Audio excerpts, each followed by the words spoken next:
అస్సలాము అలైకుం వరహ్మతుల్లాహి వబరకాతుహు. అమెరికా అధ్యక్షుడు ట్రంప్ భారతదేశానికి సందర్శన సందర్భంగా అన్ని రకాల సన్నాహాలతో వచ్చారు. ప్రత్యేక భద్రతా సిబ్బంది, ప్రత్యేక విమానం మరియు భారతదేశంలో ప్రయాణించడానికి భారతీయ కార్ల భద్రత సరిపోనప్పుడు ఆయన అమెరికాకు చెందిన కాడిలాక్ 1 కారులో, దీనిని బ్లాక్ బీస్ట్ అని పిలుస్తారు, ప్రయాణించారు. ఈ కారు ప్రత్యేకత ఏమిటంటే ఇది ప్రపంచంలోని అత్యంత సురక్షితమైన కార్లలో ఒకటి. శత్రువులు లేదా వ్యతిరేకులు ట్రంప్కు ఏమీ చేయలేరు. ఏ రకమైన దాడి నుంచైనా ట్రంప్కు పూర్తి భద్రతను అందించే సామర్థ్యం ఈ బ్లాక్ బీస్ట్కు ఉంది. ఇది కేవలం కారు మాత్రమే కాదు, యుద్ధ సన్నాహాలతో కూడిన ట్యాంకుకు సమానం. బాంబులను, క్షిపణులను అడ్డుకోగల సామర్థ్యం దీనికి ఉంది. అమెరికా అధికారాన్ని చేపట్టిన ట్రంప్ ఒక వివాదాస్పద వ్యక్తి. అమెరికాలో మరియు ఇతర ప్రాంతాల్లో కూడా ఆయనపై తీవ్ర విమర్శలు, నిరసనలు ఉన్నాయి. అంతేకాదు, చాలామంది అమెరికన్ పౌరులు భారత సందర్శనకు సంబంధించి వ్యాఖ్యలలో తెలిపారు. ట్రంప్ భారతదేశంలోనే ఉండిపోవాలి, అమెరికాకు తిరిగి రావద్దు అని. ఇక్కడ మహాన్ ఖలీఫా ఉమర్ రజియల్లాహు తఆలా అన్హు జీవితాన్ని స్మరించుకోవాలి. ఆయనను ప్రేమించినవారు కేవలం ఆయన సొంత అనుచరులైన ముస్లింలు మాత్రమే కాదు, మొత్తం ప్రపంచమే ఆయనను ప్రేమించింది. గాంధీజీ చెప్పారు, భారతదేశంలో నేను కోరుకునేది ఖలీఫా ఉమర్ ఆడలితం అని. ఉమర్ రజియల్లాహు తఆలా అన్హు సంచరించేటప్పుడు ప్రత్యేక భద్రతా సిబ్బంది ఆయనతో ఉండేవారు కాదు. దీనికి 2 కారణాలు ఉన్నాయి. 1, ఆయన అత్యంత ధైర్యవంతులు. 2, ఆయన ప్రజలకు అత్యంత ప్రియమైనవారు. ప్రజల కోసం జీవించిన ఆడలితగారు ఆయన. ఉమర్ బిన్ ఖత్తాబ్ రజియల్లాహు తఆలా అన్హు ప్రజలను సంపన్నులను చేసి, ఆడలితదారులను సంపన్నులను చేసి, స్వయంగా దరిద్రుడిగా జీవించిన ఆడలితగారు. ఆయన వాహనాలు, వస్త్రాలు చాలా సామాన్యమైనవి. 12 ముక్కలను కలిపి కుట్టిన కమీస్ ధరించి ఆయన చాలాసార్లు సంచరించేవారు. ప్రపంచం ఆయనను ఈ విధంగా విశేషించింది. నీతి గురించి మాట్లాడినప్పుడు ఉమర్ గుర్తొస్తారు, ఉమర్ గురించి మాట్లాడినప్పుడు నీతి గుర్తొస్తుంది. అలాంటి మహాన్ నీతివంతులు ఆయన. సయ్యిదునా ఉమర్ ఫారూక్ రజియల్లాహు అన్హు సంచరించడానికి ప్రత్యేక వాహనాలు లేదా సహచరులు అవసరం లేదు. సన్నని ఒంటెపై లేదా ఇతర వాహనాలలో ఆయన సంచరించేవారు. మదీనా వీధుల్లో చాలాసార్లు కాలినడకన కూడా నడిచేవారు. ఆయన ఒక ఆడలితగారు అయినప్పటికీ రాజకీయ సింహాసనాలు, పట్టిన వస్త్రాలు, రాజముకుటాలు లేదా ఉన్నతమైన అరమనలు ఆయన వద్ద ఉండేవి కాదు.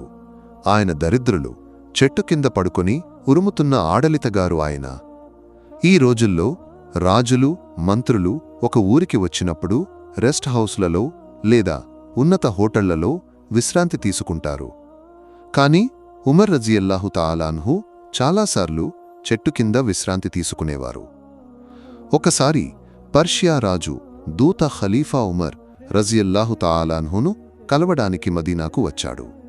మదీనా ఆడలితగారు ఉమర్ బిన్ ఖత్తాబ్ రజియల్లాహు తఆలా. ఆ దూత మనసులో ఉమర్ ఐశ్వర్యవంతమైన జీవనం నడిపే భద్రతా సిబ్బంది, బ్లాక్ కార్లు, సన్నాహాలు, ప్రజలు వరుసలో నిలబడి ఉన్న రాజుగా చిత్రించబడ్డారు. మదీనా నివాసులను అతడు అడిగాడు, మీ రాజైన ఖలీఫా ఉమర్ ఎక్కడ ఉన్నారు? అందుకు వారు సమాధానమిచ్చారు, ఆయన కొంతకాలం క్రితం ఈ దారిలో సంచరించారు. కొంచెం దూరం నడిచిన తర్వాత అక్కడి ప్రజలు దూతతో చెప్పారు, మీ నాయకుడైన ఖలీఫా ఉమర్ ఆ చెట్టు కింద పడుకున్న వ్యక్తి. దూత ఆ దిశలో చూసినప్పుడు ఖలీఫా ఉమర్ రజియల్లాహు తఆలా అన్హు కేవలం నేలపై పడుకొని ఉన్నారు. తీవ్రమైన ఎండలో, సూర్యుని వేడిలో ఆయన నిద్రిస్తున్నారు. తలకు ఒక కర్రను దిండులా పెట్టుకున్నారు. ఉమర్ నుదుటి నుండి చెమట బొట్లు జారుతున్నాయి. ఈ దృశ్యాన్ని చూసిన పర్షియా రాజు దూత ఆశ్చర్యచకితుడయ్యాడు. అతడు చెప్పాడు, ప్రపంచ ఆడలితగారు భయపడే, ఆయన పేరు వినగానే భయాన్ని కలిగించే ఆ వ్యక్తిత్వం ఇదేనా? ఆయన జీవనం ఇలాంటిదేనా? ఉమర్ రజియల్లాహు తఆలా అన్హును ప్రశంసిస్తూ దూత చెప్పాడు, ఓ ఉమర్, మీరు నీతిని పాటించారు, నీతితో ఆడలితం నడిపారు, అందుకే మీరు నిర్భయులు. ఎవరినీ భయపడాల్సిన అవసరం లేదు. అందుకే మీరు ఎక్కడైనా పడుకుని నిద్రించగలరు, ఏ చెట్టు కిందైనా విశ్రాంతి తీసుకోగలరు. మీకు భద్రతా సిబ్బంది అవసరం లేదు, కాడిలాక్ కార్ల అవసరం లేదు. పర్షియా రాజులను, రోమన్ కైసర్లను కంగారు పెట్టిన ఆడలితగారి జీవనం ఇది. ఆయనకు ఎవరినీ భయపడాల్సిన అవసరం లేదు, కాడిలాక్ కారు అవసరం లేదు.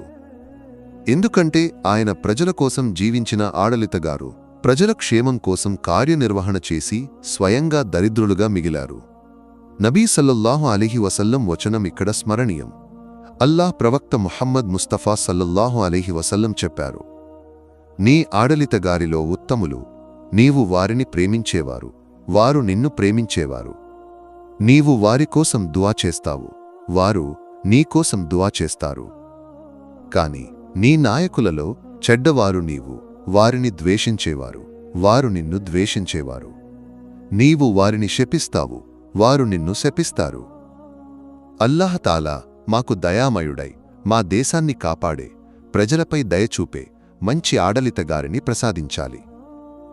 మా దేశంలో నిర్భయతను, శాంతిని అల్లాహతాలా కాపాడాలి.